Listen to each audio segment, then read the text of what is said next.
ہاتھ میں دودھ کا گلاس لیے اور سر کو جھکائے میں بیڈ روم میں داخل ہوئی۔ مجھے اس بات کا ذرا بھی اندازہ نہیں تھا کہ مجھے بڑا دھچکا لگنے والا ہے۔ میرے کمرے میں داخل ہونے سے پہلے ہی وہ سو چکا تھا۔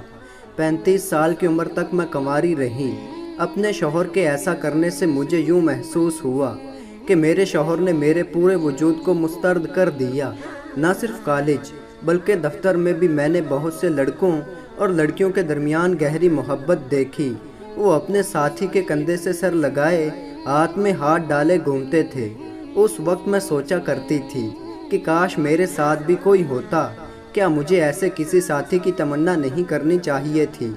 میرا خاندان بہت بڑا تھا، 4 بھائی، 1 بہن اور بوڑھے والدین۔ اس کے باوجود میں ہمیشہ تنہا محسوس کرتی تھی۔ بڑھتی عمر کے باوجود میں تنہا تھی۔ میرے تمام بھائی بہن شادی شدہ تھے اور ان کا اپنا خاندان تھا۔ کبھی کبھی میں سوچتی کیا وہ میری پرواہ بھی کرتے ہیں کہ میری عمر بڑھ رہی ہے اور میں اب تک تنہا ہوں۔ میرے دل میں بھی محبت کی خواہش تھی لیکن وہ تنہائیوں میں گھری تھی۔ کبھی مجھے لگتا کہ یہ صرف میرے موٹاپے کی وجہ سے ہے۔ کیا مرد موٹی لڑکیوں کو ناپسند کرتے ہیں؟ کیا میرے وزن کی وجہ سے میرے گھر کے لوگوں کو رشتہ نہیں مل پا رہا؟ کیا میں ہمیشہ تنہا ہی رہوں گی؟ یہ سوال ہمیشہ میرے ذہن میں گھومتے رہتے۔ شادی کے بعد میری الجھن بالآخر جب میں 35 سال کی ہوئی تو مجھ سے 40 سال کا ایک شخص شادی کرنے کے لیے سامنے آیا۔ ملاقات کے دوران میں نے اسے اپنے جذبات اور خیالات کے بارے میں بتایا لیکن اس نے کوئی توجہ نہ دی اور نہ ہی اس کا کوئی جواب دیا۔ وہ قدرے پریشان لگا۔ وہ خاموشی سے نظریں نیچی کیے سر ہلاتا رہا۔ میں نے سوچا کہ آج کل خواتین سے زیادہ مرد شرمیلے ہوتے ہیں اور میرا ہونے والا شوہر بھی ویسا ہی ہے۔ شاید اس لیے اس نے کوئی جواب نہیں دیا۔ لیکن شادی کی رات ہونے والی واردات نے مجھے الجھن میں ڈال دیا۔ مجھے پتہ نہیں کہ اس نے ایسا کیوں کیا۔ جب میں نے اپنے شوہر سے اگلی صبح پوچھا تو اس نے کہا کہ ان کی طبیعت ٹھیک نہیں تھی لیکن اس کے بعد بھی کوئی تبدیلی نہیں آئی۔ ہماری دوسری، تیسری اور بہت سی راتیں اس طرح ہی گزر گئیں۔ میری ساس نے میرے شوہر کا دفاع کیا۔ جب میں نے ساس کو بتایا تو انہوں نے بھی اپنے بیٹے کا دفاع کیا۔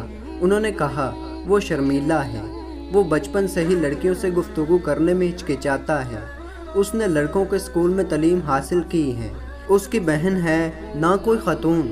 اگرچہ مجھے اس سے عارضی تسلی تو ملی لیکن میں اس موضوع کے بارے میں سوچنا ترک نہ کر سکی۔ میری تمام امیدیں، خواب اور خواہشات دن بدن ٹوٹ رہی تھیں۔ میری بے چینی کا واحد سبب جنسی تعلق نہیں تھا۔ وہ مجھ سے بات بھی بہت کم کرتا۔ مجھے لگتا ہمیشہ مجھے نظر انداز کیے جا رہا ہے۔ چھونا پکڑنا تو دور کی بات، وہ تو مجھ سے دور بھاگتا تھا۔ میرے صبر کا پیمانہ لبریز ہونے لگا۔ کیا میرا وزن ان کے اس رویے کا سبب ہے؟ کیا انہوں نے مجھ سے کسی دباؤ میں شادی کی؟ میں نہیں جانتی تھی کہ یہ باتیں کس سے کہوں۔ میں اپنے خاندان والوں سے بات نہیں کر سکتی تھی کیونکہ سب یہی سوچ رہے تھے کہ میں بہت خوش ہوں، لیکن میرے صبر کا بندھن ٹوٹ رہا تھا۔ مجھے اس کا حل تلاش کرنے کی ضرورت تھی۔ عام طور پر چھٹیوں والے دن بھی وہ گھر پر نہیں رہتا تھا۔ وہ یا تو اپنے کسی دوست کے گھر یا اپنے والدین کو باہر لے جاتا۔ اتفاق سے اس دن وہ گھر پر ہی تھا۔ میں کمرے میں داخل ہوئی اور دروازہ بند کر لیا۔ وہ تیزی سے اپنے بستر سے اٹھے جیسے پھلانگ لگا دی ہو۔ میں ان کے پاس گئی اور پیار سے پوچھا کیا تم مجھے پسند نہیں کرتے ہو؟ آپ نے ابھی تک مجھے اپنے جذبات کے بارے میں بھی نہیں بتایا ہے، پھر آپ کا کیا مسئلہ ہے؟ انہوں نے جواب دیا مجھے کوئی مسئلہ نہیں ہے۔ جب مجھے پتہ چلا، جب انہوں نے یہ کہا تو میں نے سوچا کہ یہ ان کے قریب جانے اور انہیں اپنی طرف متوجہ کرنے کا ایک موقع ہے۔ میں نے ان کے ساتھ جسمانی چھیڑ چھاڑ شروع کر دی۔ میں نے سوچا کہ ان پر کوئی اثر پڑے گا لیکن وہ متاثر نہیں ہوئے۔ میں اس کے متعلق کس سے بات کروں؟ مجھے اس کا علم نہیں تھا لیکن یہ بات مجھے پریشان کر رہی تھی کہ جس طرح مرد کسی عورت کی خوبصورتی کا اندازہ لگانا پسند کرتے ہیں ویسے ہی میں اپنے شوہر کی جسمانی خصوصیات کا تعین کیوں نہیں کر سکتی؟ اگر میں اس سے کچھ توقع رکھتی ہوں تو یہ غلط ہے۔ مجھے دھوکہ دیا گیا۔ اس کے بعد ایک دن مجھے پتہ چلا کہ وہ جنسی طور پر کمزور ہے اور ڈاکٹر نے ہماری شادی سے پہلے اس کی تصدیق کر دی تھی۔ وہ اور اس کے والدین سب کچھ جانتے تھے۔ مجھے دھوکہ دیا گیا تھا۔ جب میں سچ کے بارے میں جان گئی تو میرے شوہر کو شرمندگی ہوئی، تاہم انہوں نے کبھی اپنی کمزوری تسلیم نہیں کی۔ سماج میں ہمیشہ خواتین کی چھوٹی سی چھوٹی غلطیوں کو بڑھا چڑھا کر پیش کیا جاتا ہے۔ اگر مرد بھی کوئی غلطی کرے تو انگلیاں خواتین کی طرف اٹھتی ہیں۔ میرے رشتہ داروں نے مجھے مشورہ دیا، ہوس سب کچھ نہیں، آپ بچہ گود لینے پر غور کیوں نہیں کرتی؟ میرے سسرال والوں نے مجھ سے منت سماجت کی کہ اگر لوگوں کو سچ معلوم ہوگا تو یہ ہم سب کے لیے بہت شرمندگی کی بات ہوگی، لیکن شوہر کی بات پر دل ٹوٹ گیا۔ میرے خاندان نے مجھ سے کہا یہ تمہاری قسمت ہے، لیکن اس وقت میرے شوہر نے جو کہا اس سے میرا دل ٹوٹ گیا۔ انہوں نے کہا جو کچھ تم چاہو کرو، کسی اور کے ساتھ سو سکتی ہو، میں تمہیں پریشان نہیں کروں گا اور نہ ہی اس بارے میں کسی کو بتاؤں گا۔ اگر اس سے تمہیں بچہ ہو تو میں اسے اپنا نام دینے کے لیے تیار ہوں۔ کسی عورت کو اپنے شوہر کے اس قسم کے خیالات کو نہیں سننا چاہیے۔ وہ بے ایمان تھا اور وہ اپنی اور خاندان کی عزت کی حفاظت کے لیے یہ کہہ رہا تھا۔ وہ میرے پیروں پر گر کر رونے لگا، پلیز یہ بات کسی کو نہ بتانا اور نہ مجھے طلاق دینا۔ اس نے جو تجویز دی اس کا تصور بھی نہیں کر سکتی تھی۔ اب میرے سامنے دو ہی راستے تھے، میں اسے چھوڑ دوں یا پھر اسے اپنی زندگی کے ساتھی کے طور پر قبول کروں اور اپنی خواہشات کو قربان کر دوں۔ آخر کار میرے جذبات کی جیت ہوئی۔ میں نے اپنے اس نام نہاد شوہر کا گھر چھوڑ دیا۔ میرے والدین نے مجھے قبول نہیں کیا۔ دوستوں کی مدد سے ایک خواتین ہاسٹل میں جگہ مل گئی۔ جلدی مجھے ملازمت مل گئی اور رفتہ رفتہ میری زندگی راہ پر آنے لگی۔ اسی دوران میں نے عدالت میں طلاق کی درخواست داخل کر دی۔ میں اب بھی کنواری ہوں۔